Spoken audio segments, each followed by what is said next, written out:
This is your announcer, Shannon Saint Mainframe, welcoming you to our IPA Livecast.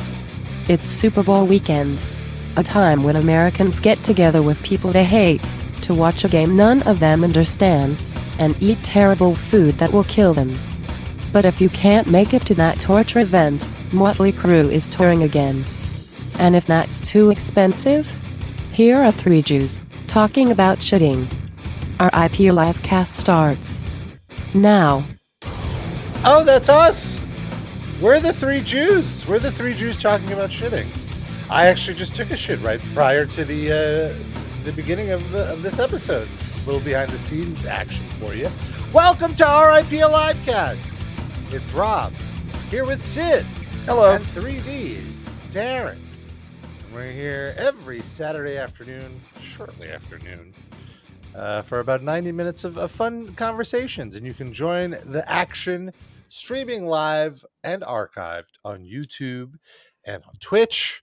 And of course, downloadable later wherever podcasts are available. Wherever, anywhere and everywhere there's a podcast, we are available. Is the video also archived on Facebook or no? Oh, yes, it is also on our Facebook page. RIPL. Oh. Yes, it's the account. That's for any 77-year-olds in our audience. Yeah. Who still use Facebook. If someone's listening to this in an archive, Facebook used to be a very popular social media site. Now it's gone into the ranks of MySpace and stuff like that. I don't think it's MySpace more that it is like the replacement for really weird chain letters, like mass CCs of like weird dumb surveys or like Sure. a badly photoshopped UFO. But you guys may not Facebook remember this. That's what MySpace became around 2010, like when Facebook started really taking off. And that's what MySpace was relegated to. That was like the dying throes of MySpace. That's where your weird uncle would post that kind of stuff. And then my weird uncle never made it to. Oh, R.I.P. again. That's just your Guiana, Rob. There's other people that have the uncles that are alive. Oh, wow. Okay, great. By the way, my cat is now trying to climb on top of my air conditioner, standing upright as a human being. I don't know if you could see that over. Is there a bird? Is there a bird? He loves the birds. Yeah, he looks out. He will go to a window and open the shade to look at birds. Does he yell at them and clack at them? You know what's weird? He never makes a sound. He's like stalking his prey when he looks at the birds through the window. Never makes a peep. Huh. He just watches them silently. And it's very scary sometimes, but very cute as well. Does he ever try to jump through the window, forgetting that there's a barrier between him and the birds? No, he's very smart at cat stuff. He's a little stupid at social interactions, I would say. He's like, sometimes you pet him and he likes it, but he starts purring, but then he doesn't know how to handle it, so he'll walk away. A little overstimulation. Yeah, like I think he's just, he's a very complex individual. That's why Bobka always runs away from Rob. It's not anything negative. It's just she likes you too much sometimes, and she just I needs believe to... it. Let's go with that. She definitely has that as well when me and my partner, when we're both petting her, and she's like really into it, that she's like, you know what, this is enough. Yeah, I'm gonna get out of here. This is crossing a line. Yeah, this is too much. I'm enjoying this a little too much. That is a thing, though. I never really experienced that with a cat. Either they love it, or they just were not into petting. And he's like, he seems to really love it, but he gets, like you said, overstimulated is a perfect word. I think he can't take it anymore, and he has to bounce. But he'll stay in the room and like look at you. Like I like that, but I need a little respite from that. But I'm watching you, Right? just in case. He's full of love. Oh. He sounds like a regular Mick Mars. What? No, How he dare can. you? Rob, did you not hear my story? I said he can move around. And stand upright on my air conditioner. And capable of being stimulated. Well, without a defibrillator. Mick Mars is a very magnetic personality, and by that I mean the metal pole in his back acting at his spine is attracted to magnets. Go ahead. Sorry. No. Well, finally, the other members of Motley Crue and their management have kindly put Big Mars out to pasture. Oh my God! Really? Did they call Kevorkian's office? Oh, he's not dead. He's just Oh. retired from touring, is what they're saying. Oh, thank goodness. Icon. He still lives allegedly. You know, however much living he can still do. If you with his call that medical living, that's my Yeah. Catskills character, comedian character. But there's money to be made, and Motley Crue are not ones to turn down a paycheck, even though they retired 10 years ago. But now they're back and they're touring. Thank goodness. I know, Darren, you especially were like, oh, it's so sad that I won't ever get to see Tommy Lee spin his drum set around like a roller coaster anymore. I mean, every time I woke up for the last several years, I would, before doing anything, before pooping, anything, doing any chores, I would scramble to my phone and check whether Motley Crue is touring again. So this is a big day for me. Mm-hmm. So you're. It's good to see that you're happy. I think that's important. I'm elated. I'm so elated. Your happiness is very important to you. I'm just. I need mega multimillionaires to make more money. It just drives my soul. Well, earlier in the week, I wanted to play. There's new footage of Vince Neil out with his solo band, and yabba dabba dabba dabba feel good. That was way too good for what he does. And well, what's interesting, I guess, is like the solo band show. You know, we always joke and kind of like knock him about like, why the fuck is Vince Neil still out on the road? Like, why does he need to do this? His voice isn't good. Well, we know why, money. But like, you know, like he should be. Same reason he drives a Zamboni in a commercial. He doesn't want to do that either. Yeah. Can we infer from that, Rob? Because I know obviously you followed these people and these stories for years as part of your job. Can we infer that he doesn't have all that much money anymore? Like maybe, I'm sure he's comfortable, but has he spent a lot of what he earned? I imagine that it has to be that, because he just works like you know, we went on a whole spree looking at his Cameo. Like, why is he doing Cameo? You know, like, does he really need these, you know, $300 thing? And it's like, yes, he does. Like, if you had been in Motley Crue for 20 years during their real peak of popularity and made that amount of money, you know, making $300 on a 3-minute video is nice, sure. But do you really, if you have like $400 million, do you need really, you've passed a point where that even, it's like dust in the air. Like, who gives a shit? Maybe it's also that, you know, Nikki Sixx and Tommy Lee, they have kind of careers outside of Motley Crue. Mm-hmm. Like, and Vince Neil does not. Yes. So he has no other passive lines of income.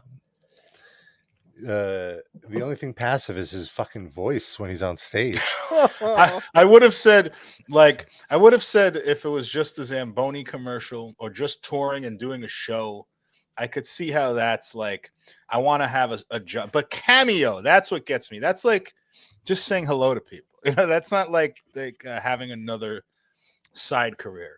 You know, that's just money. That's purely just money. No, Darren, it's connecting with your fans and getting closer to them and giving them a moment, a lifetime opportunity. So do it for free then, jerk off. Well, their time is valuable. I need to connect with their bank account. And you never know when he might need like an organ donor. Gotta reach out. I'm sure press soon. The flesh. Yeah. So as I was saying, like, why is he doing these solo shows again? Before we went off on our tangent, turns out it wasn't just for money this time. He was warming up for like the big time stadium shows where he is, I'm assuming, actually getting paid big money with Motley Crue. So I wanted to play stuff from his warm up show, which was January 28th, which was like 2 weeks ago, and then last night Motley Crue played their first show back, and we can compare how he performs with like what I assume is like a $5,000 payout, and how he performs with like a couple $100,000 payout. I'm gonna guess 'Cause the I think- same because he can't do it any other way. Yeah, that's Because I believe there was a thing, a report. I vaguely remember posting, at the time of the reunion announcement, that they were making something like $5 to $10 million a night off their reunion shows. So it's very, very lucrative, especially right now with ticket prices have gotten berserk. Like they're basically mortgage prices at this point. When you say 5 to 10 million a night, that's their guarantee, or that's like the gross ticket sales, and then it gets No, that's divvied up among just everybody? You know what? Because that I sounds will like a look- lot, right? I'll I look it don't up, know. but Like, I very much remember writing about this. Let me see. Okay. but I mean, Curious. you're fake news, so you might have just made that number up when you wrote about it. I cited a source. Here we go. Typical Robert Well, first- Pasbani. Well, first of all, in December of 2021, Motley Crue sold their catalog to BMG for $150 million. Okay. So that's at least $25 million to Vince Neil after you take into account taxes, paying their manager and blah, blah, blah. A few 20 other to 25 assorted people who get a Yeah. piece of that. Yeah. Right. That's at least 20 to 25 million to him. So I can't, like, how does he can't, we can't even say that he doesn't have money. Right. Like And he does have money. And he has like perpetual royalties. Like anytime the Gap plays, Well, not Dr. anymore. Feelgood or whatever. Well, that's it. They cashed out. They That's sold. it. So they don't even get a little something. Yeah, they sold. Okay. Sold their You don't even give me a little bit of coke. Okay. Yeah, it looks like they sold their entire catalog, studio to live albums and compilations. But there's also the money he made before that sale. That Yeah. over 25 Right, exactly. But everything leading up to that, he's clearly made that much more. So if you think about it, if they're making 150 million, they've had to have made millions of dollars. If they're making 150 million, that's basically, I would say, they would be earning 20 to 50 million a year to be able to cash out at such a large amount. I mean, 150 million for a band that hasn't been really relevant in like 15 years, maybe, being generous. I'd say more, yeah. I mean, come on. So what were they worth in their prime? So so there is here, I remembered it quite well. So first of all, they grossed when selling 1 million tickets for this Motley Crue Def Leppard studio tour that got pushed back 2 years because of COVID. This was even before the post-COVID ticket price jumps. And I remember we laughed about how insane the prices were for the Motley Crue shows at the time, because I remember, Sid, you were saying friend of the show Lonnie wanted to take his whole family and get nosebleeds, but it was like $500 for 4 tickets. Now it'd probably be $500 for 2 tickets. Jesus Christ. To see Motley Crue from far away, you can't see. Yeah, to watch them on a video screen. Yeah. And Def Leppard, so far, you can't even tell the drummer only has one arm. Like, what's the point? Yeah, everyone has one arm from up. So the tour, apparently, after selling 1 million tickets, grossed $13 million. And then there was a report that Motley, who is the report from? Sorry. This is how disgusting this capitalism is to me. The report is from reliable source KRNA, which is a Iowa radio station. Well, KRNA with you with your latest Motley Crue news. Well, so KRNA says that they spoke to the local promoter, who said that the asking price for the tour package was north of $3 million. Okay. And the guarantee would be split as follows. This is per night. This is in one night. Motley Crue would make $2 million. Def Leppard would make $1 million, and Poison would make $250,000. Wow, Poison, that's so much less. Well, Wow. they're the third down on the bell. I'm surprised that Def Leppard is getting half what Motley Crue is, because it was very much promoted as a co-headliner. Wasn't Joan Jett on some of the dates, or no? She was on all of the dates, so she's how much probably did she get? Probably a little less. Probably like $100,000 a night. That's still nice. I'd take it. She's one lady though, at least, so it's less to split up. I mean, she's got like a backing band, but I assume she gets the vast majority of that money. And let's also remember, this is KRNA. Let's take it with a grain of salt. We all know what they're all about. But also to be fair, this could also be their request for Iowa. Like their New York demand could be twice as large. It's true. Was it Turbo that reported this on KRNA? Is that where he's at now? DJ Turbo with you. By the way, KRNA, what do they have, like genetics programming 24/7? And they take 1 hour break to do Motley Crue news. It's all updates on like cow hormones. Shit. Cow hormones and classic rock on KRNA. Yeah. Like it's the American Galgalots. RRRNA. There it is. Oh no! My Galgalots drop doesn't work anymore. How does that happen? R.I.P. at Galgalots. Oh no! Oh, that sucks. Let me try to fix that because I want to. Israeli guy, you know what you have to do. There it is.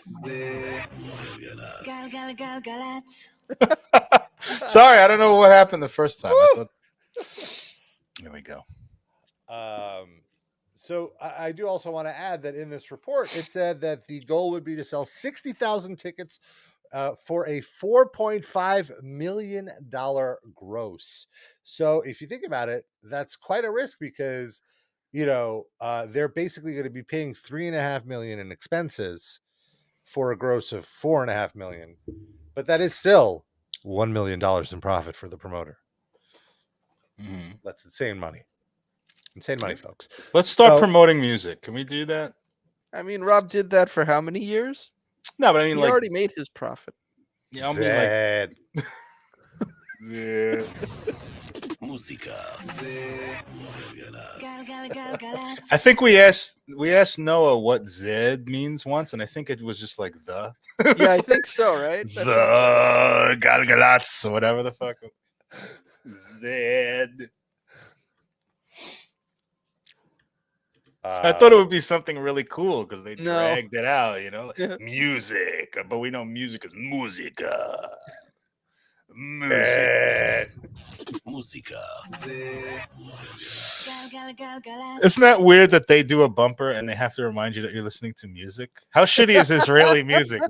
You're listening to music on Galgalots. Yeah, this is just Modest Yahoo again. This is singing. You're supposed to enjoy this. As people might forget because there's someone everywhere has a in it. It's not like the other channel that's like phlegm. All right, let's watch this. Let's watch first the footage of from his solo show. Let's kick it off with that. Oh boy, scary. Buckling in. Ah! If you're listening on audio, it's not Vince Neil's solo show. Oh, it's Ron Jeremy getting a blowjob with his giant navel nipple. You've been Ron Jeremy. All right, let's do it. We got Ron rolled. All right, so first we got Wild Side. Band sounds great.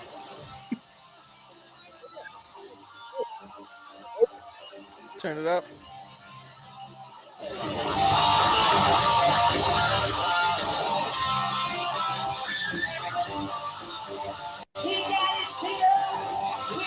He got his Cheetos. Does he only have one outfit for these solo shows? I feel like this is exactly what he was wearing the last time we looked at these clips. Yeah, I think it's just like his show uniform, Oh, could you imagine the smell?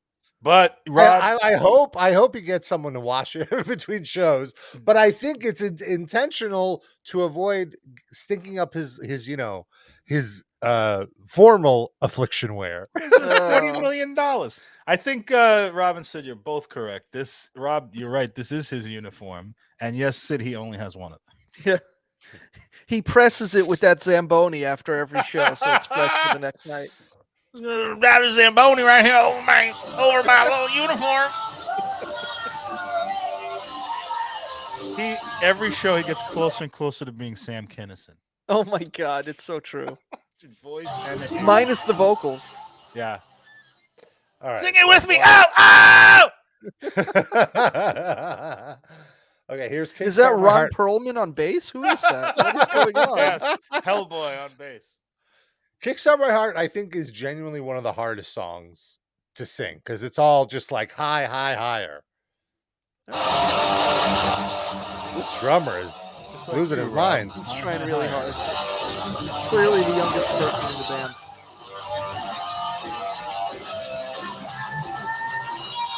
Oh no! Did you hear that? Yeah! Like, You sound like a 7-year-old girl. he sounded like your cat.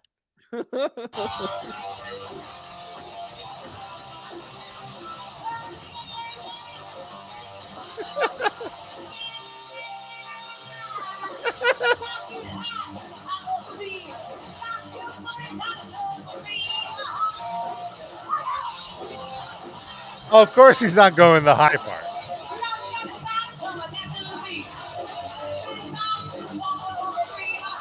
Oh no.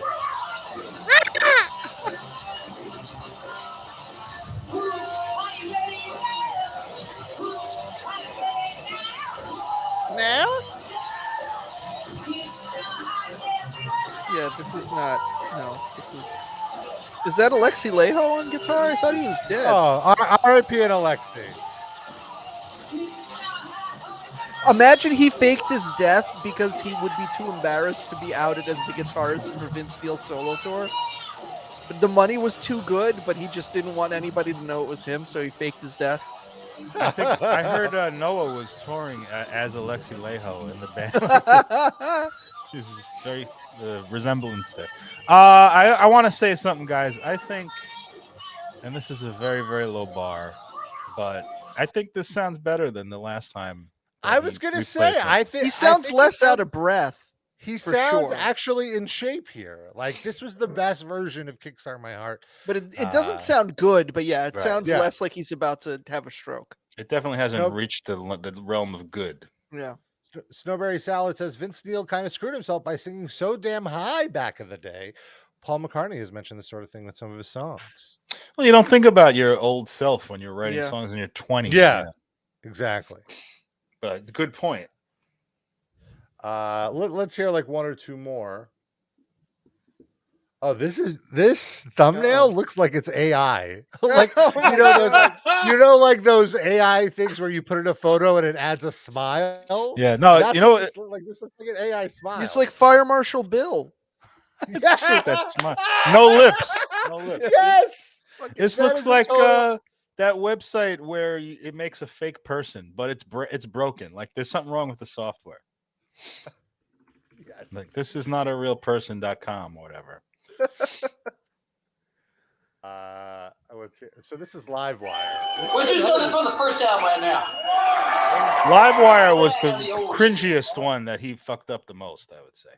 Yeah, well, it's from his earliest material when he's at his least coked up, so he can actually sing high notes. So it goes back to what Strawberry Salad is. So.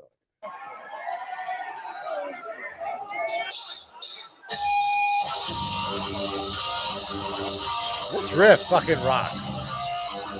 Early Motley Crue is pretty fucking heavy.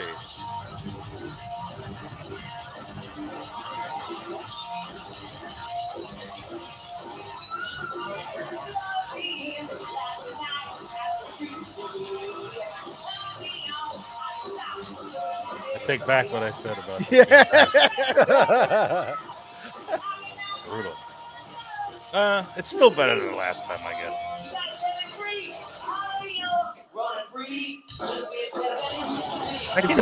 I will say he's saying the words. Yeah, he's saying the word. Before it was a gabba gabba gabba gabba gabba goo gabba gabba gabba gabba gabba boo. It actually fits the lyrics. It is a little bit better than it used to be. It's exactly right. Vince Neil has set the bar so low. Yeah, we're now praising him for actually enunciating and singing Yeah. the Maybe that words. was the plan all along. Spend 4 years being horrible, and then like, because you know you can only reach okay.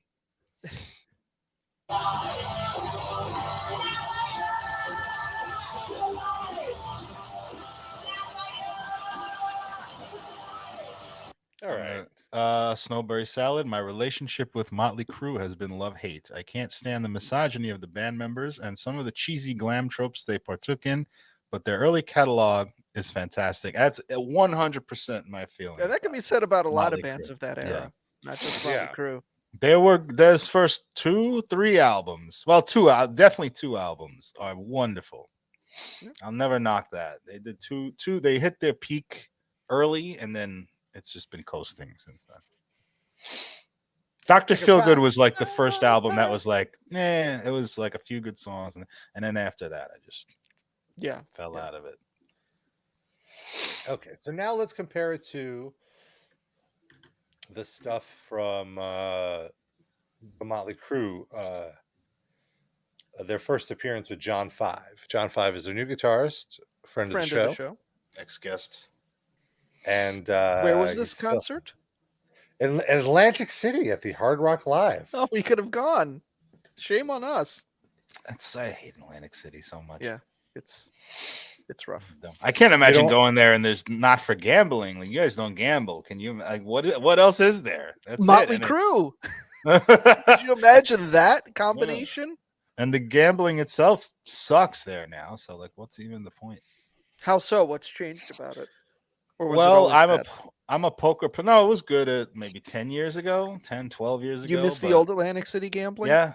But it would still suck to go there, but like they had good games at least. But now it's like there's one good casino with one good poker room. All the poker rooms closed. There used to be like 20 poker rooms in Atlantic City. Now it's like 3. Weird. Why would that happen? Because poker makes the casinos no money. So it's like a courtesy. They take a little bit out of the pot, but you're not playing against the house, so they can't jerk you off and like they can in roulette or whatever. Okay. That makes them gobs and gobs of money. They have poker, so you'll sit down and play. Like it'll attract poker players, and then they leave and go play slot machines or whatever. Okay. So that's why. So big successful casinos can afford to take a loss on poker, but these shitty Atlantic casinos that are crumbling can't afford their poker rooms anymore. So one by one, they've been closing down the poker rooms. They're just having slot machines or whatever. Ugh, that's sad. The one advantage for me to go to Atlantic City is basically gone. Lame. Sad. But now there's going to be casinos in New York City, so all you have to do is take the subway.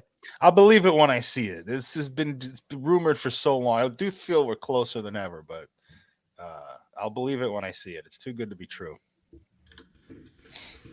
Rob, you just sent us a picture in our chat. Did you make that Photoshop just now yourself? Or was that some... Yes. While Darren was telling the story.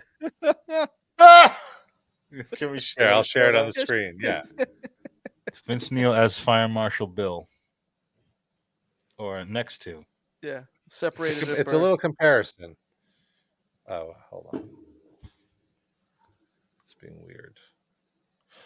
Give us a moment, folks. We got some technical difficulties here, but the comparison is quite apt. He just hit his lips for that one. It really is so disturbing. And ironically enough, Jim Carrey was at this show. He was rocking out in the VIP. And Jim Carrey looks like the Fire Marshal Bill now. Dusty Rhodes Muffler in the chat says, Dr. No Good Motherfucker. Yes. All right. So here's let's see. They did Wild Side and Shout at the this is a whole medley. 4 songs. I mean, they don't have that many songs. Should they really be combining the big ones into well, I think it's not a medley actually. It's just because it's an 18-minute video. It's just I see. Someone didn't want to edit. That's John 5. I guess the one with the 5 on his guitar strap. The one who's not 97 years old is John. Yeah, this outfit. It looks like Vince has the same undershirt on, but it's a different, more colorful robe. Man, it's got more flair. I know, but I have to say it's a pretty disappointing robe for like $1 million show. Yeah, You know, it's a $5 ocean. This would be red on the catwalks of RuPaul's Drag Race. Red to Yes. Oh fill. God. After they get the first checks from this tour, he might upgrade the robe. He's a little hurting right now. He doesn't want to put out anything from his savings, and it's just the new income that he'll spend. I don't. I mean, I just got to ask you this. You guys, like, I know it's hard to lose weight. I go up and down. You know what I mean? But if I was gonna perform in front of 50,000 people, I think I'd try to show up not looking like a wash tub. You know what I mean? He's like Shaq in the later part of his career. He plays himself into shape during the season. I don't know. So then when the playoffs come, he's ready. He's really ready. I'll believe that when I see it too. Well, this tour will probably get canceled before that because one of the other members will like have a spinal injury or something. Right. Scoliosis. Vince's plan is to tour himself into shape. Okay. We'll see. I'll give him the benefit of the doubt. Fucking fat bastard. The shape is a circle.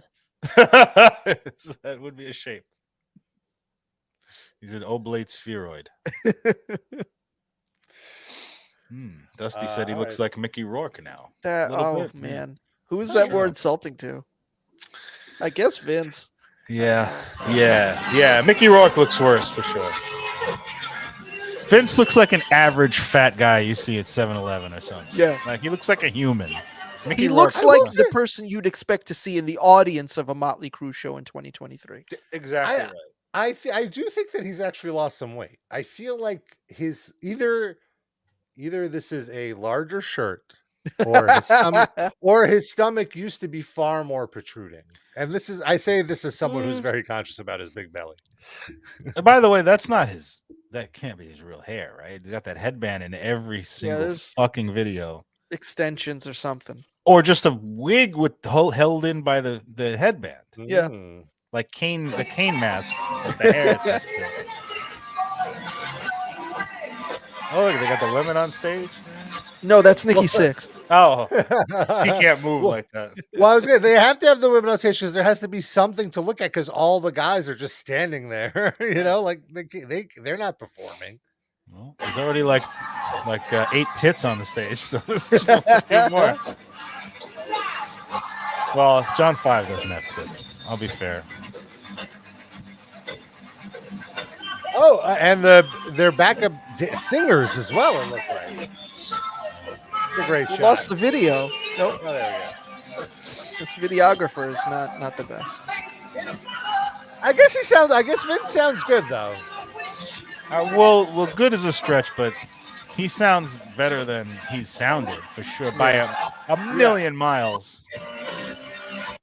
Like, shout to the devil. Uh-oh. Yeah, that ain't good. Ah! Oh no! He's losing it. Spoke too soon. Every time we say something nice, like immediately we're like, maybe not. Did you hear that? Shout at the dial. Yeah, to turn down.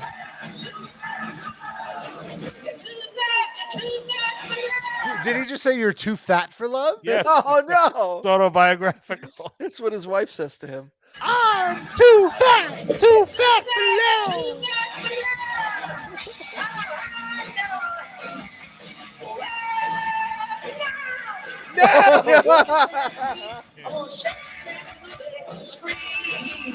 My wife tries to climb on top of me. I'm too fat for love. God. Oh, okay. We'll kickstart my heart, and then I think that's good. This is girls.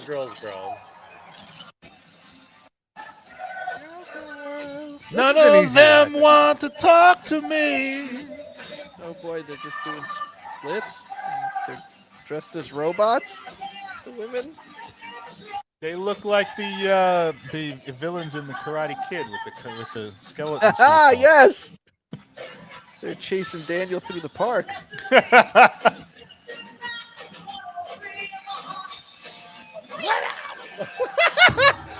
I think he sounded better at the solo show. Well, you know what it is? That might have been the first song at the solo show, and now it's like the fourth one. So Yeah. he can't make it through 2 songs without. Between the first 2 songs, we heard a major downgrade. Yeah. That's why in the beginning we were like, this isn't that bad, and then the second one was that bad as it was before.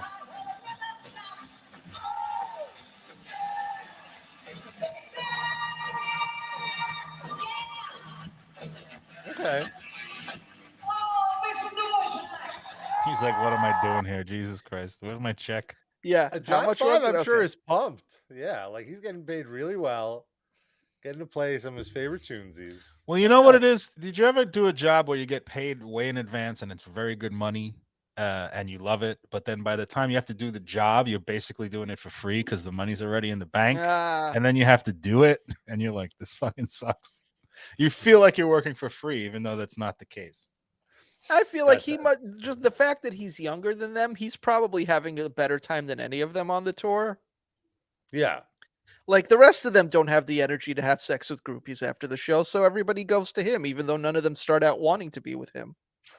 He's just the only one awake. I think he's happily married and all that. Is he?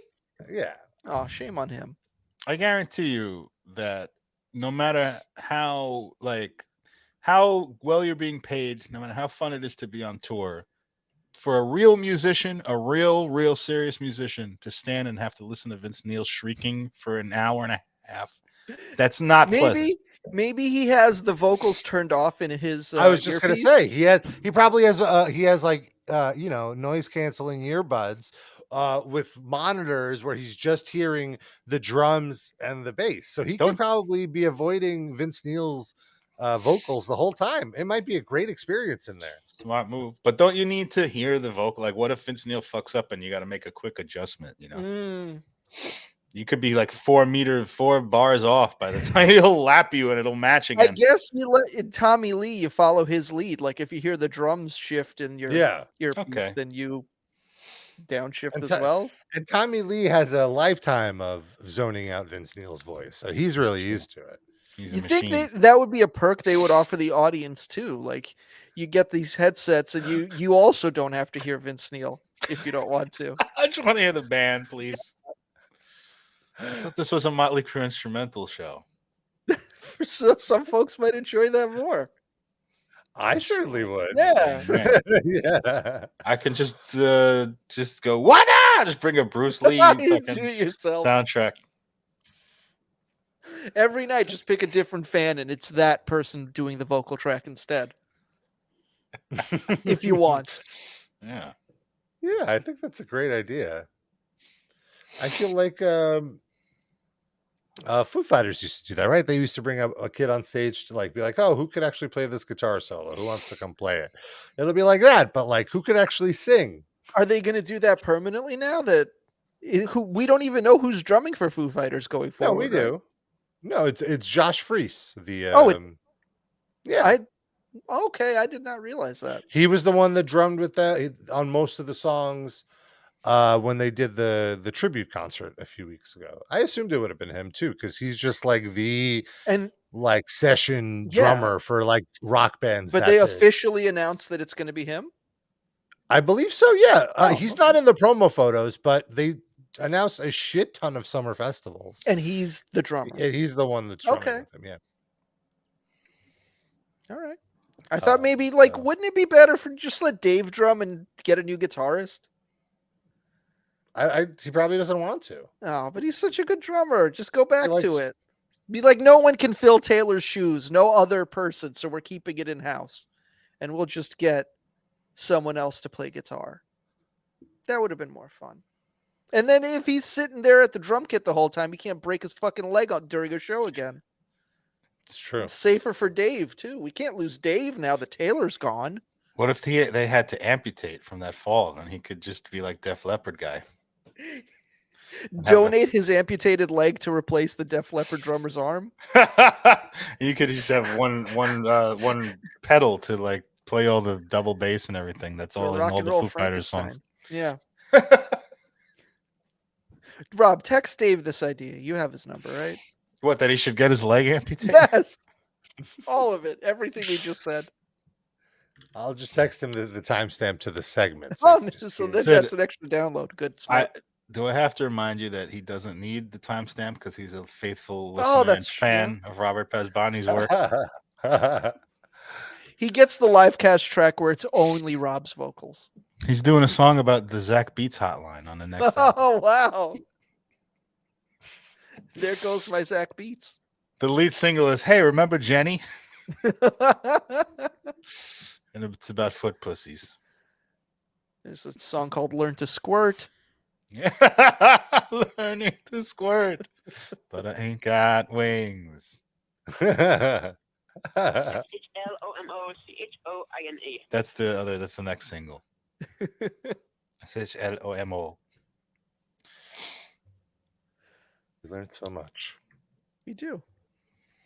Or we teach, the listener learns. That's true. What else is going on in the world? The Super Bowl is tomorrow, and it's funny. It's funny looking back. It's been a year since the last Super Bowl. I don't know if you guys know that, but just how many crypto commercials there were last year, and there's probably going to be none this year. Like how I bet there the will times still have be completely some. changed. For what companies? All the companies that advertised last year are basically out of business. Is crypto.com out of business? Isn't that the one that had all the problems? Or wasn't that No, FTX? FTX was that. But didn't crypto.com also have problems like Scandal or whatever? Maybe I'm remembering I just wrong. know that there's still the Lakers arena is still named crypto.com arena, so I figure they can't be completely gone, or else they'd have renamed the arena by now. Yeah, but like last year at the Super Bowl was like just the very beginning of crypto, like tumbling to shit. It was like at a peak like in October, I think was the highest peak of it, October 2021, and then it just bottomed the fuck out. But it was like starting to bottom out by February, and then really like kind of coincided with the Ukraine war that everything went to shit and the stock market. Thanks, Rob. I try. Oh, what'd you do? I blame his people. Oh, the Iranians? Sure, them too. That's not nice. The Gim is general, more than the fossils. And in general, I feel like the commercials aren't as someone who never really cared about football. The commercial, it doesn't like commercials don't even mean anything anymore. Like I feel like they don't even like the commercials on the Super Bowl because they're so expensive now. Mm-hmm. They'll do like a 30-second edit and be like, watch the full commercial on YouTube. Yeah. Like, what the fuck? Yeah. And half of them are released before Sunday. Like a bunch of them are already available. So then, like, wasn't there one that you showed? What was the? Oh yeah, with like Ozzy and Joan Jett and people. It was for Workday. Yeah, I want to mention. Sid sent me this big game spot as they call it, because obviously they don't own the rights to the term Super Bowl, so they don't want to say it. And it is like a little embarrassing. Let's take a look. I mean, it's not embarrassing. It's just this is what Super Bowl commercials are. This is big corporate types. Would you stop calling each other rock stars? Paul Stanley. You are a rock star. Rock stars, please. You know what it takes to be a rock star? I've trashed hotel rooms in 43 countries. I was on the road since I was 16. I've done my share of bad things. Also, your share of bad things. We know that using Workday for finance and HR makes you great. Okay, I just want to point out how sick Ozzy is right now. He could only do the shoot in his backyard. You'll notice all these other rock stars are on location somewhere, be it on a stage. Yeah. Joan Jett got off a tour bus. Billy Idol's in a hotel room. Ozzy's just in his backyard. He's like, "You want to pay me? Fine, but I'm not leaving my house." It's basically a cameo. Yeah, I mean, really, yeah. You're right. Yeah, with like just slightly better equipment than a cell phone. Great your job. That don't make you a rock star. Who's that guy? That was Nick Cannon. Yeah. You're a rock star. I think that's Gary Clark Jr. And who is that? He's That is a music guitarist. person? Yeah. He's a rock star? Yeah, but like for like old like for the Nam people. Oh, okay. Like he's like a Oh. jammy guy. So he's He's not like a really dream theater? star. He's a rock. Outstanding finance. Yeah. You're a rock star. Hey, Liz in HR, can you do this? To an Unless empty you arena. work with an actual rock star. You are a rock star. Thank you. Yeah, that was his live show. Yeah. Big star. Hi, I'm Oh, See, wait. look, there's Ozzy somewhere else. Give it up for Hold Pam. on, hold on. He's in a button They down. built that set in No. his house. It's I'm possible. sorry. Look at like this is 100% green screen. This is 1,000,000% green screen. But so is all the rest of it. I don't know. The whole thing is green Maybe. screen. I'm Oswald. Hello, Oswald. Give it up for Pam. Pam, you are a rock star. This commercial should have ended 20 seconds ago. Yeah. I wasn't By gonna the This way, is not that- the version we'll see on Super Bowl. Rob, broadcast. can you go back to that shot with Ozzy in the office, please? Mhm. Just want to point something out that guy's reaction to Ozzy Osbourne is supposed to be like, this is so weird because Ozzy Osbourne's here. But really, that's the face he would make if he just saw that man sitting Yes. there in the office. 1,000%. I'm Oswald. Ugh. Hello, Oswald. He's like, is that a person? What am I looking at? It's like Douglas Levison's in my office. What's happening here? It's like one of those animatronic Chuck E. Cheese musicians. What is happening? Are we being replaced by machines? Yeah, the nanobots didn't fully form this person yet. They're still working on it. It's a prototype.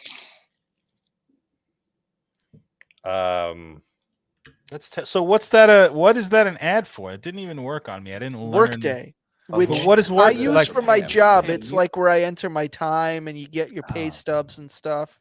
oh, Oh, so it's You- the snitch app. it's the way that I've heard of this. This is the way that your boss puts more work onto you to do your own payroll, right? Yeah, pretty much. Yeah. One less fucking thing that they have to do and don't pay you for.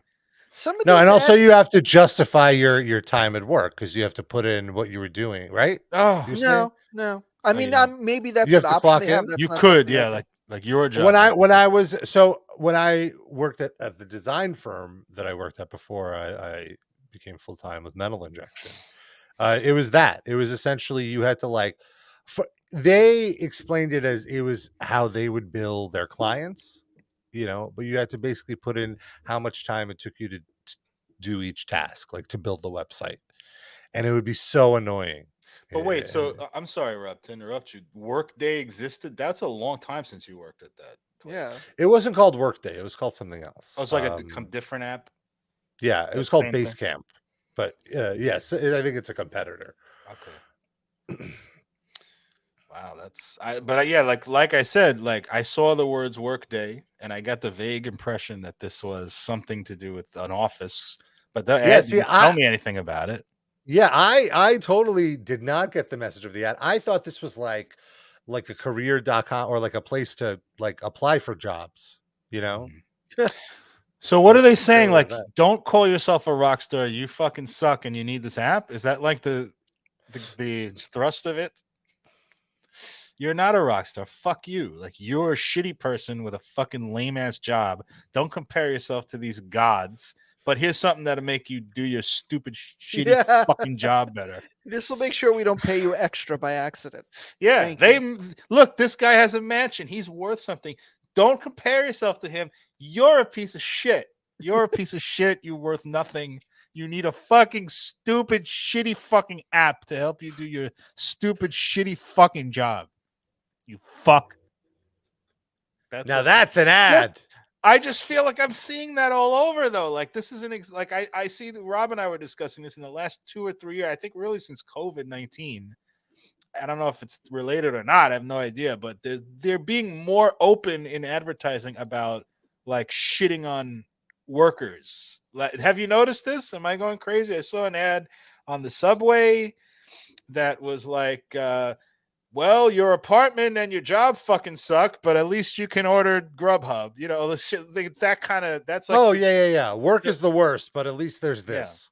Or I saw one at Citibank. In Citibank, I went in to use an ATM, and there was a big like advertisement for like their savings plans or whatever the fuck, and they had like a woman with a young, late 20s, early 30s woman in a business suit, and it says, "I don't need new shoes. I need to save for my future." And it's like for their. I'm like, what the fuck is that? Fuck you! Weird. They're getting very brazen with this stuff. They're getting very brazen with it. Like they're sort of priming the pump for like, accept that your life fucking sucks. This is the way Well, of I the think world. it's just like, yeah, like accept that most, like, when they have these marketing meetings, it's like, okay, most of these people don't have money. Let's target these people that are broke. But it used to be targeting that. Well, they have always targeted. I mean, that's what advertising is, to target people. But it used to be an illusion that you could, if you worked hard, you would suddenly become a billionaire one day. But now it's like, just work hard. Working hard is good in and of itself. It's like advertising used to be, your life is good, our product can make it even better. Right. Now it's everything in your life is a flaming pile of garbage except our product. I mean, you can't put it any better than that. Yeah. Look at this commercial. You are a regular person. You are not a worthy, valuable. Ozzy Osbourne, even in his death-rattled, wheezing, body morphing, like hunched over, scoliosis-ridden, shitty-ass body, is on another plane of existence from you. You mean nothing. You're like his fucking massively disease-infested shit. That's what you are in your shitty job. Buy this product. And the sad thing is, the common worker in relation to Ozzy is like Ozzy in relation to Sharon. Right. Sharon. So imagine the common worker's distance from Sharon is like even. Oh. And she has real employees. Ozzy doesn't fucking know what's happening. She's not even. He probably thought he actually had that to do that office job. He's like, oh, so this is the gig now that I'm not touring, so I just work at a computer now? Okay, Sharon. And he did. He did have to do it. He's managing the household budget. She was like, while you're at that desk, submit your resume someplace. Here's the link. You've got to be an earner in this family. Oh, my God. Oh, you can't fucking sing anymore? Okay. Jose! Update your resume, Jose! Here's a list of tasks. That would actually be like for monster.com or hot jobs or whatever those websites are. If the commercial is Sharon telling Ozzy he's got to submit his resume because he's not touring anymore. That's a good commercial right there. You're right. You're right. I totally agree. Workday.com fucking download it, motherfucker!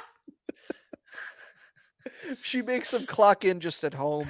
Like, what were you doing all day today while I was out earning money? Detailed descriptions. Upload photos of you scooping dog shit. No idling in this mansion. We move forward or we don't move at all. Where are our jobs, Madison Avenue? Hire us. True. I mean, listen. It's like that movie. Oh my God, now I can't think. Was it Crazy People with Dustin? I can't even remember Dudley Moore. Oh my God, I'm losing my shit.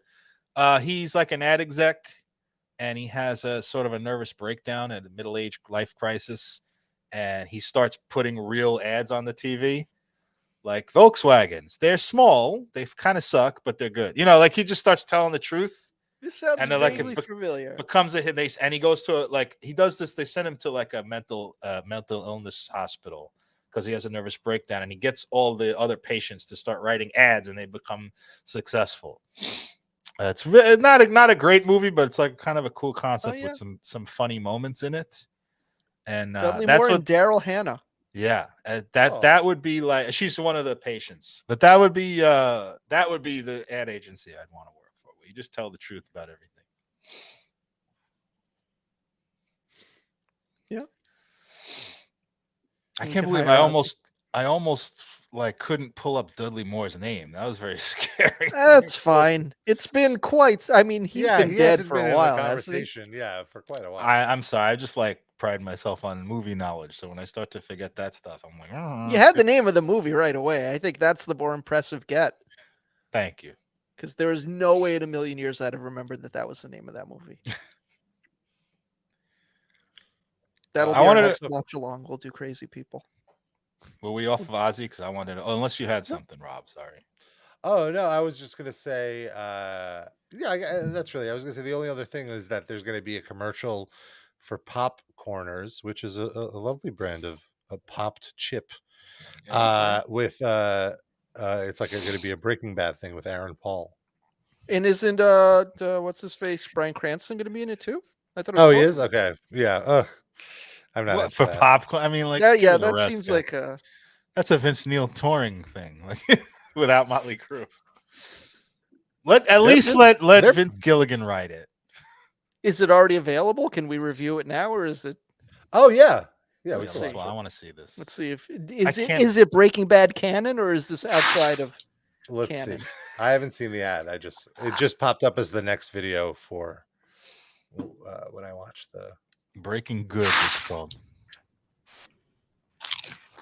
Jesse is eating some chips. No, these are the bomb. And they're air popped, not fried. Popcorners. You're an artist. Actually, Jesse, it's just basic ingredients. No, we don't eat our own supply. Mr. White. Jesse. Everyone's going to want to taste. And I know just the guy to talk to. What are these? Oh. We call them popcorners. Say their name. Popcorners. Jesus, everything is green screen now. Yeah, including Aaron Paul's face. Yeah. How much of this stuff do you have? We've got 6 signature flavors, John. 7! You make 7! 7 works. Yeah. Popcorners. Break into something good. That was awful. Completely unnecessary and not worth it. But also better than the other ad. You know what they're selling. Yeah. That somehow made it worse. I didn't think it would. But I gotta say something about this. So what is my takeaway from this commercial? Popcorners are like meth. Yeah, they're very addictive. They don't have a problem with that. Like, I don't know. He did say all natural ingredients. Yeah, it's natural. It's legal. I mean, heroin's natural. It's very like True. I can feel understand. like it's processed a little to get to the right, but the pure shit is natural, and that ain't good.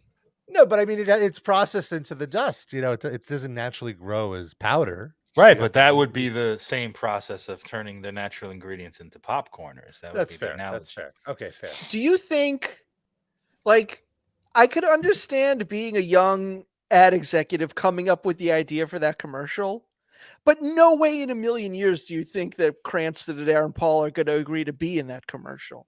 Right. Like, could you imagine the level of surprise when they pitched that and were accepted?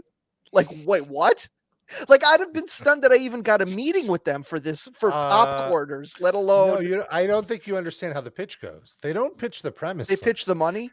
Yeah, they pitch the money. How does Popcorners even have that much money to spend on an ad campaign?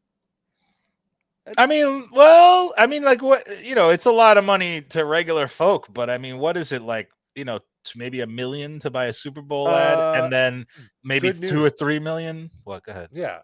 Popcorners is owned by Pepsi, so it's not like it's some indie company. All right. But also, he probably got the phone call at first, and they were like, "We got Brian Paul and Aaron Cranston." Oh, okay, close enough. I mean, they could be deepfake. That's true too. That's common. That's like that Super Bowl first 60. shot of Bryan Cranston looked like the shots of Olivia Soprano in season 3 of the show after she died. Yeah. Where Really... they morphed her head onto both of them. Yeah, it looked very weird. I didn't like that. I didn't like how it looked.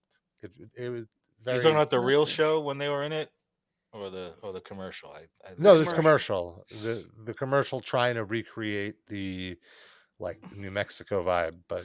I started thinking of the when they were in Better Call Saul at the end, which was they were very good scenes, like well written and all that, but they just looked too old for that to be like Better Call Saul kind of had that problem with Bob Odenkirk, but it was like subtle enough that I could overlook it. Except towards the end, it was getting more visible. Yeah, but it was such a good story, like I could overlook it. But those scenes, it was worse because Aaron Paul is supposed to be like 18. and he's like Yeah. 42. You know, it just doesn't. It just didn't work. Not that there It was weren't good weird. scenes, but it was just, you know. That's why they like sort of had him very darkly lit and off in the shadows and Yeah. stuff. They did whatever they could to like sort of mute that issue. Still a wonderful show. But Yeah. it's a little jarring. Yeah. And now they're gonna do a Gus Fring or potentially do a prequel. Like he better not. He better be like in the present day scenes because he's already. That's not confirmed. That's just something. Yeah, I know. that's just Yeah, it would like be a interesting. Yeah. I said potentially. Yeah. Yeah. They don't have much more time. They'd have to get a different actor, I think, to do like the pre-Breaking Yeah. Bad stuff. I think so too. I wanted to ask you about a very important topic. Netflix changing their subscription rules about sharing. Mm-hmm. They're going to be logging everyone out every month. You have to re-log in. Well, they reneged on this. Yeah. They announced it, and then there When? was such negative feedback that they pulled the page from their website. So well, they it is said not that they happening. were only going to test it in like South America or whatever. It wasn't meant for like. Oh no, the worldwide. South America testing was a few months ago, but Oh. a week or two ago, the rules of their password sharing came out, and it was really stupid because it's like basically you would only be allowed to log in from your home, and how it would know your home is based on your IP address. Yeah. But what about people who travel and watch Netflix, whatever? Well, The wasn't it like once a month you have to log yes, into that home? Let me Wi-Fi? finish. Yeah, so to combat, they're catering to that is that once a month your device would have to log in from your home network. Then it brought up a ton of security issues. Is Netflix going to start logging devices and logging the locations of these devices? Have they How not long are they already going to been be doing storing this? No, well, not that we know of. I don't know, but there's no indicator of like how many devices you're logged in on now. Anyway, so this got such bad feedback, and what I'm assuming happened here. Netflix is very numbers driven. That's how they basically decide if a show gets renewed or not, basically on the amount of views it gets in the first week and the amount of completed views it gets in the first week. It's all just about that. That's why shows get thrown off a cliff like 2 seasons in without any conclusion, because it's all just about numbers for them.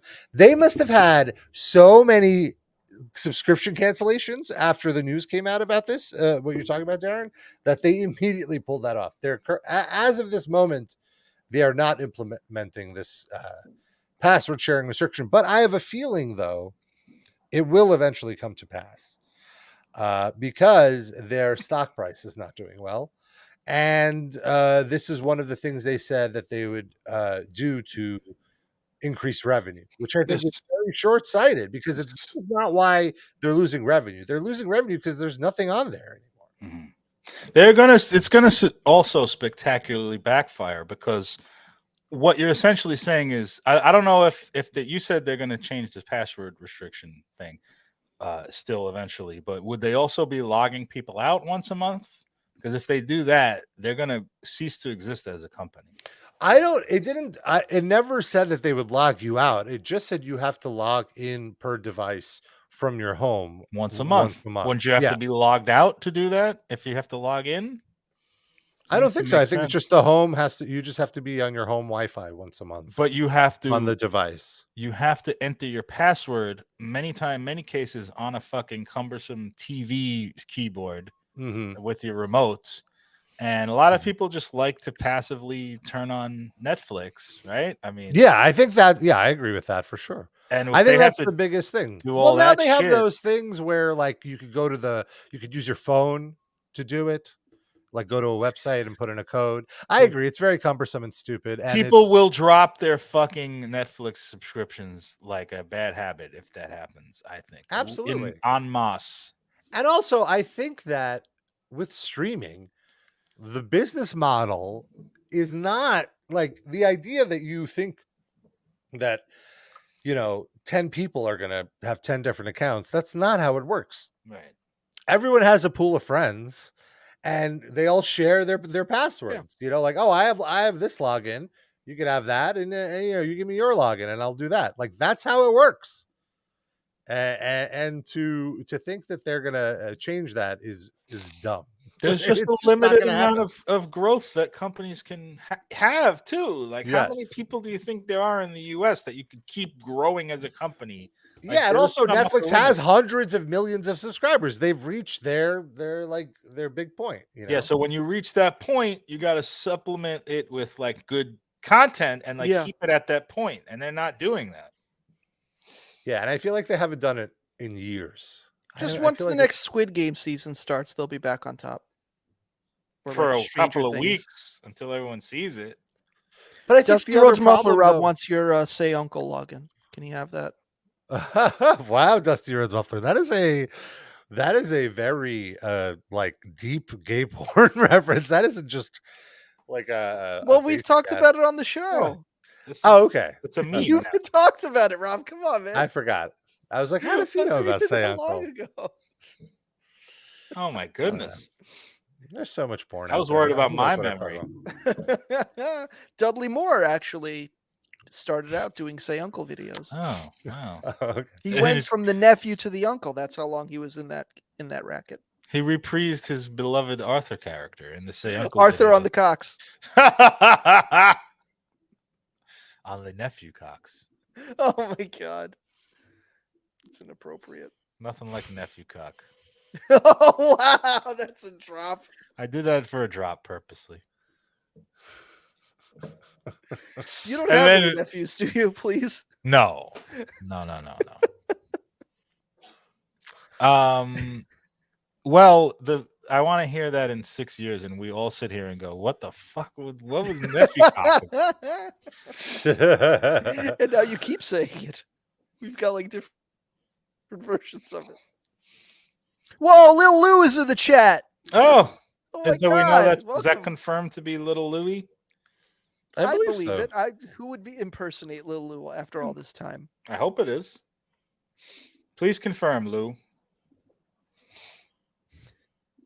Dusty Rhodes Muffler says, "Nephew cock destroyer." Rob, do you approve? Better than the real one. Oh, yes, it's me. It is him. Hi, Louie. So nice. Super Mets fan. Super Livecast fan. Hopefully very excited about the new baseball season. Also, Lou has the distinction of being one of the few Livecast fans I've met in person. Rob's met a bunch. Yeah. I've met a Rob's couple. the leader. I don't think I've met any. I'm dead last on that list. You met sadly. Shlomo, no? No, didn't meet Shlomo, didn't meet Lou, didn't meet Israeli guy, didn't meet Deuterino or any of the LA heads. Very sad. I met Lou at a baseball game, a Mets game, and I didn't even know he was going to be there. We just ran into each other. That's awesome. Let me get a picture. I have a picture of us posing. Let me go Oh. search that down. Dusty you guys Rhodes asks me and Darren what we think of Kyrie and Kevin Durant leaving the Nets. I think, at least for me, I am sad, but I, like Darren, I believe, I'm glad that it's over and it's behind us and we could just move on now. It seemed inevitable. And also, I did not, unlike most Nets fans, Yeah. I think I would say I was not enthused about assembling these three guys at the expense of breaking apart the pretty good team that they had. They were like one big superstar away from being a championship team.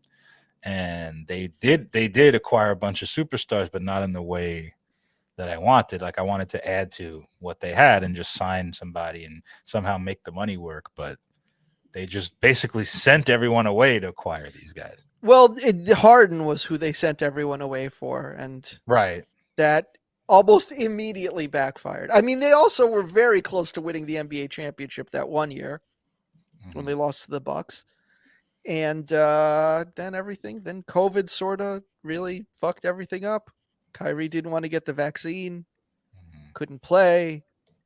Harden didn't want to deal with that, so he demanded a trade. We traded him for somebody who no longer apparently enjoys playing basketball. And then, Louis Very in the chat. Is it all right if I post that picture of us and show it on the air? Do you mind that? Because I'm about to do that. If you okay it. Darren, I swear to God, if the picture you show is Ron Jeremy's belly button, I'll never talk to you again. Well, that would go through Rob because Rob has to show the picture. So I'm sending the real one. Fucking Rob, don't you dare do it. I won't do it. I promise. All right. Where's the photo? I'm sending it right now. He said, "Yeah, it's cool. Go ahead." That's us at a Mets game. Wild side. I have my long white bearded locks in this one Ooh, with my Mets gear. nice. Looking good. Picture. How are the Mets looking this season? Great. Look great, fantastic. They won 101 games last year. Yeah. And I think they look better. Yeah. I would say. They fixed some little holes that kept them from postseason success last year, I would say. And the best player that we lost in the offseason only played like a third of the fucking season last year anyway, so it's not really gonna hurt compared to last year anyway. We replaced something almost as good. On the downside, they still have Darren Ruff. I mean, but is he even going to be on the major league roster when the season starts? If I hope not. But that's a minor nitpick. Yeah. Looking great. Very excited. Yeah. It's going to be fun. Louis said Darren should bring Rob and Sid to a Mets game to meet Louis. Yeah. Let us know. Drop us a line the next time, with a reasonable amount of time in advance. Yeah. And I'm down. Try to meet up. Yeah, I was thinking we should go to a Nets game too. Well, the tickets are going to be real cheap now for the rest of the season. We could probably sit at courtside for $17 pretty soon. Yeah. Oh, nice. Let's do it.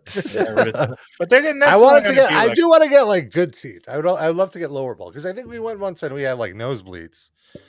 But let's splurge a little, especially now that it's cheap. I never been to a game with you, Rob. I don't think I went with. Didn't the three of us go? I definitely went with Sid. I went with Sid like 4 or 5 times, but.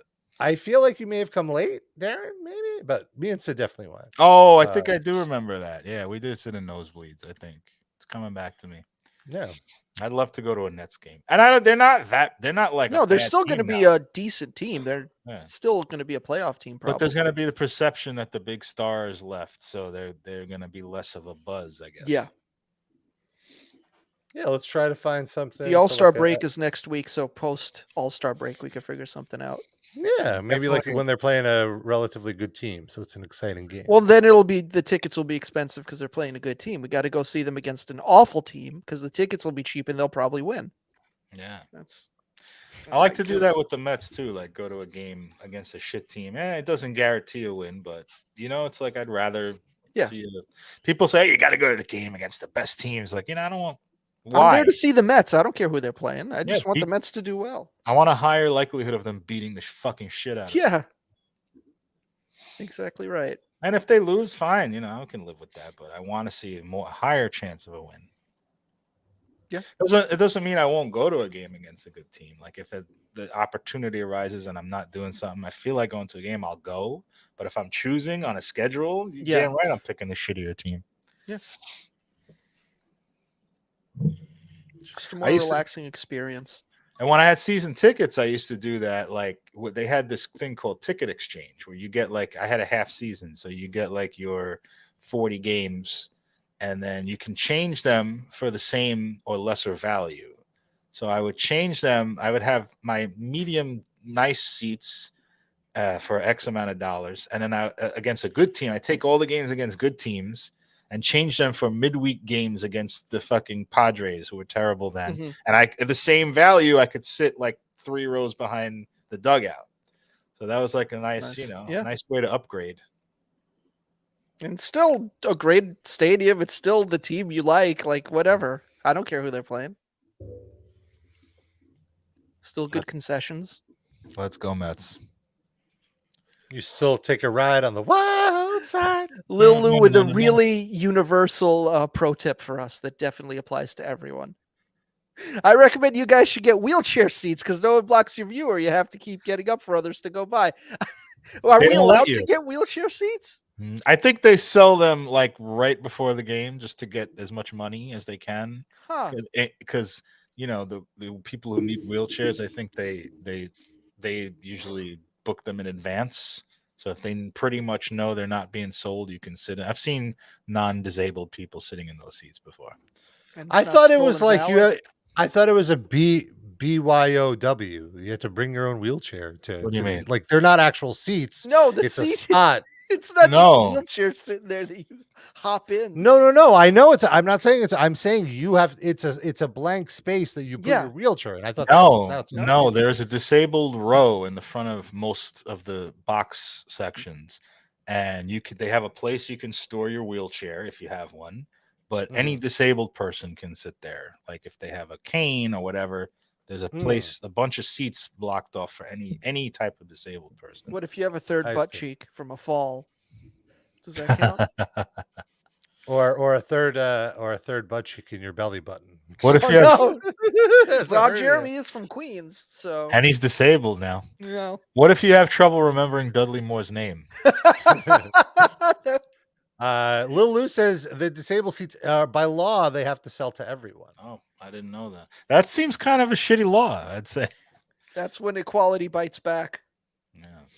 These fucking woke wheelchair people demanding that they get seats.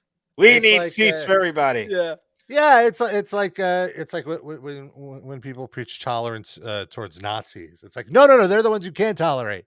Don't punch. Just like these accessible seats should be going to the non-disabled or what's the politically correct term now? Is it disabled? Okay, I think disabled's all right. If not, I apologize and I'll retract everything I said. But I thought that was an acceptable term. Mm-hmm.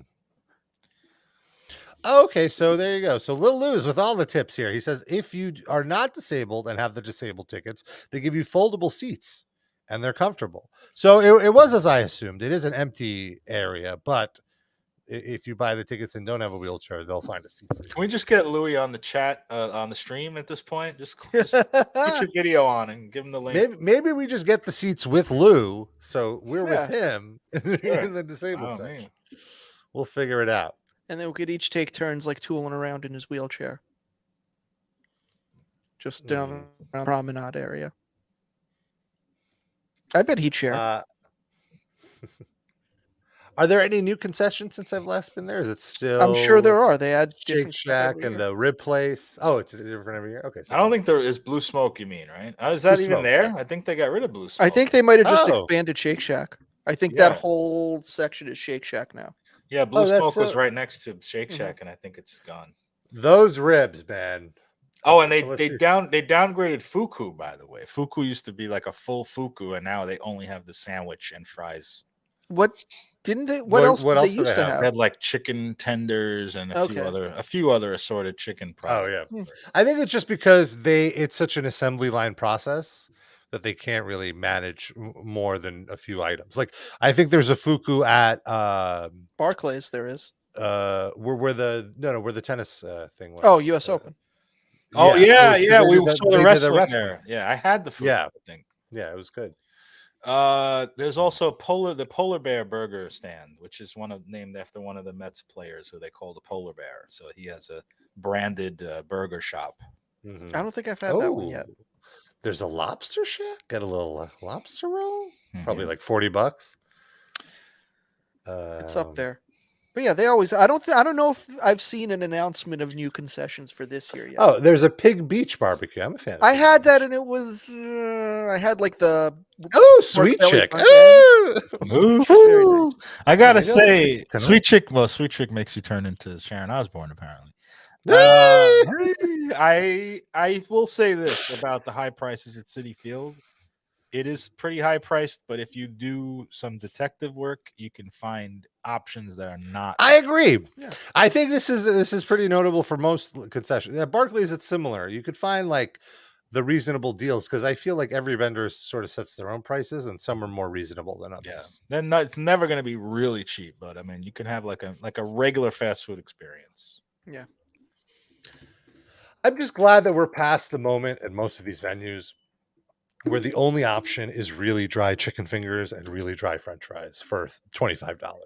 Yeah. Like French fries. You like moist fries? I like seasoned. I don't know. There's something about arena French fries, and I say this as French fries is maybe my favorite food. Like they're so unappetizing. Wait, more than shrimp? Absolutely. I'm kind of over shrimp, honestly. I've had my fill. How do you Wow. save this for the end of the fucking show? You're over shrimp? What? I'm not. Let me It's like been your clarify. defining characteristic the whole time I've known you. Let me clarify. I've kind of ate my fill enough to the point where I can turn it down on occasion. I'm not saying I don't still love shrimp. I love shrimp. Give me I an would example never. of a time recently you turned down shrimp. Oh, like if it's like Woohoo! like I will Woohoo! like for example, I could pass on the shrimp option on the shrimp. Like I think we were even at a dining thing where we possibly. Oh no, we did get the shrimp cocktail when we went to brunch recently. Of course, we ordered one of everything. But I have passed on occasion, like a surf. Like if I was to get a steak and there could be like a shrimp side, I don't need the shrimp. I'm all right with that. You know, like it's not as necessary as it was in years past. And also, I've moved past ordering the or buying a frozen bag of pre-cooked shrimp and just snacking on it at home. I've moved past those days as well. So now it's like a more of a special occasion thing. Whereas French fries I have all the time. French fries I have to kind of like talk myself out of getting like Rob, you just had French fries for lunch and yesterday for dinner. Don't have it for dinner tonight. Like that kind of thing. I guess there's other meat products that I could stuff my face with. Finally fulfilled the prophecy. Yeah, see, T-Tam knows what I'm talking about. He says, they're always just frozen, unseasoned fries dumped out of a 50-pound brown bag into an almost hot enough fryer, then not salted afterwards. Maybe that's it. You nailed it. They're not fried at a hot enough temperature, so the outside layer doesn't have like the crispiness to counteract the softness of the inside. Darren, does City Field still have box frites? I don't remember. I didn't go to that area last time. When I was just on the vendor list, Shack. When I was on the vendor list, they were advertising a specific fry vendor. Yeah, so they've always had that, like right across. Well, first of all, Shake Shack fries are fantastic, and they have they're Shake excellent. Shack But they're the ridged fry. What are they? Crinkle cut. What's the crinkle cut? Thank you. It's a different. It's a unique cut. It's not like it's like a curly fry. It's a special flavor. It's not the traditional, long steak fry. And then the says 50-pound brown bag was Rob's nickname in high school. I wish I was 50 pounds. I was a little over 50 pounds. That was his nickname in kindergarten. Your balls were a 50-pound brown bag? Yeah, that's a little more accurate, baby. Yeah. Balls. I think the Shake Shack also is the basic bitch choice of baseball fans. So you have to wait online. Yeah, for the like line is. Oh yeah. Endless. Yeah, I wouldn't. So like, if you get to the game crazy early, then do that. But if you show up like halfway through the first or second inning, there's already like an hour-long line there. I don't want to do anything that takes me that long away from the game. I'm there to see the fucking game. Like I'm not. I don't like seeing the ballpark as an amusement park. Although I will partake in, the surround. I might go for an inning or something, but I do want to see the game when I'm there. Yeah. I don't judge. That's how anybody. I feel when I go to wrestling shows as well. Like as much as I enjoy exploring the arena, I'm there to watch the wrestling, and I have to like. It is a source of mild anxiety of needing to time out when to hit the concessions, because you can't do it at the end of a match because that's when everyone gets up. Right. You can't do it at the beginning of the show because everyone's already online. You have to wait until like 20 minutes into the first match, and you have to almost kind of be like, all right, how much do I care about this? Not quite. I'm going to go run out and eat and get stuff. And it'll be, you can time it well. So it's only 5 minutes. But that's what I would exactly do. That was my exact tactical strategy when I would go to MSG WWF shows younger, my teenage to 20s years. I would look at the card. They used to give you a little flyer with the card, the house show card. And I would strategically plan which match I care the least about. And that's when I'm going to get up and get food or get a beer or, walk around, take a piss. Or take a walk on the wild side. Water kicks down my heart. R.I.P. this week stands for Rob ignores prawns. Oh, now this is shrimp are my new Psyopus now? Like I hate shrimp now? That's what you're saying? It's not true. You said Over it. it. You said it. Let's talk about our Spotify playlist. Every week we each pick a song, we dump it on our playlist. The playlist is now over 32 hours long. Take a big music dump with us. Search Wow. RIPL Livecast Music Break on Spotify. You can see the playlist. This week, my pick is from an artist, a group from Japan called Yellow Magic Orchestra. And the way I came across this is a early electronic band, came out in the late 70s. I'm very much in my electronic moment right now. I'm watching a lot of documentaries and whatever YouTube kind of feeds me. And I watched this documentary about the 808 drum machine, which I love that sound, the sounds that machine produces. And Africa Bambaataa is interviewed in it, and he's sort of credited as the first person to release a song with the drum machine.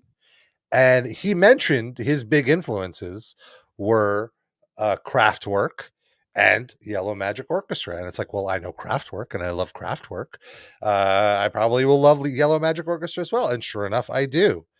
And they're very, very good. And the melody here sounds so familiar. It sounds like it's from like a video game or something, but I can't quite place where it's from. But it is So maybe excellent. one of The our band is listeners could excellent. hear it and guess what it comes Yeah, from. that would be great. Hop in our Discord and let us know. So that's my pick. Sid, what did you pick? I picked the band Former Member, which I only learned of yesterday while listening to a podcast interview with the drummer from the band Kid Dynamite. He mentioned that Kid Dynamite's lead singer Jason Shevchuk is now in this band called Former Member. And with Kid Dynamite, he was one of my favorite ever hardcore vocalists. And this, Rob, I feel like we've discussed before that there is a subgenre called pirate metal. Mm-hmm. This song sort of sounds like pirate hardcore in a weird way. It's very jaunty. But yeah, it's Former Member. The song came out a couple years ago, and it's pretty good. Pretty good. Former Darren? member. That sounds like John Wayne Bobbitt's penis. Yeah, that's right. How do you, when someone leaves the band, do they go the former member of former member? Yeah, pretty much. I think that's cool. exactly why he called it that. He wanted to put people in that predicament. Very sneaky. It worked. I just did it. Yeah. my song is by The Far Side. Passing Me By The Far Side, one of the lost bands of the early 90s. I think they stopped making music like maybe in the early 2000s, 2004. I think Fat Lip had a pretty decent solo career afterwards.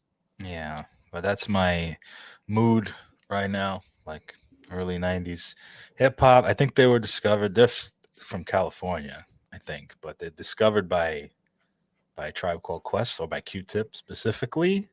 I know they were on the Beastie Boys record label. Yeah, I think I'm pretty sure Q-Tip introduced them to either like their producer or they got some hookup through Q-Tip. Nice. And that's they had one major hit, I think. I don't think they had any other hits besides this, but yeah, a couple of really, really good albums. So check that out. Definitely. Cool. Darren, did you happen to see the Grammys hip hop tribute? Did you see that? I didn't pay attention to the Grammys at all. Was it good? It was fun. It was actually really nice. It was like, oh wow, they've actually done something nice. It wasn't all inclusive. They didn't have like everybody. It was just like who they could wrangle together, and they just did like a giant medley where like, a bunch of notable artists did like a few bars of their stuff, and they got Run DMC to perform, which I believe was the first time they performed together since Jam Master Jay died, which I thought was really cool. How they looking? They look great. I mean, Daryl DMC, he's around. Like he's actually been doing a bunch of metal stuff. And what does he do in metal? Like, was he a singer or? Yeah. He like raps over like stuff. He had or like scream talks also. That surprises me because he had like all those throat problems, right? Didn't he have throat cancer or something like that? He had something. Oh yeah. And he's screaming. I mean, I'd be scared to like test my voice like that. Maybe he got a bionic throat. Huh. Throat guy walked, so Run could run. Or DMC could run. DMC. I used to love Run DMC, but now I cannot listen to them because he's screaming. He is screaming. It's too loud. Is there feedback with the kazoo? It's just too darn loud. Too pinche loud. I cannot take it. They used to go to the same support group, but DMC doesn't come anymore. He's too good for them now. I trying to sit here, listen to some music and eat my plátano, and I cannot. I cannot listen to this. It's too The loud. bass just rumbles the plátanos right off the plate onto the fall floor. right on the floor in el piso. I cannot eat them anymore because it's not sanitary. The throat gets infected. My throat can get infected. No 5-second rule when you got a throat kazoo. I waste all my adobo putting it on the plátano. I cannot eat it because they're falling on the floor. Wasted Adobo is the episode title. Thank you. I want a royalty for this. You are royalty. I am no royalty. Celia Cruz is royalty. I am nobody. Yo no soy nada. Yo no soy ninguna persona, coño.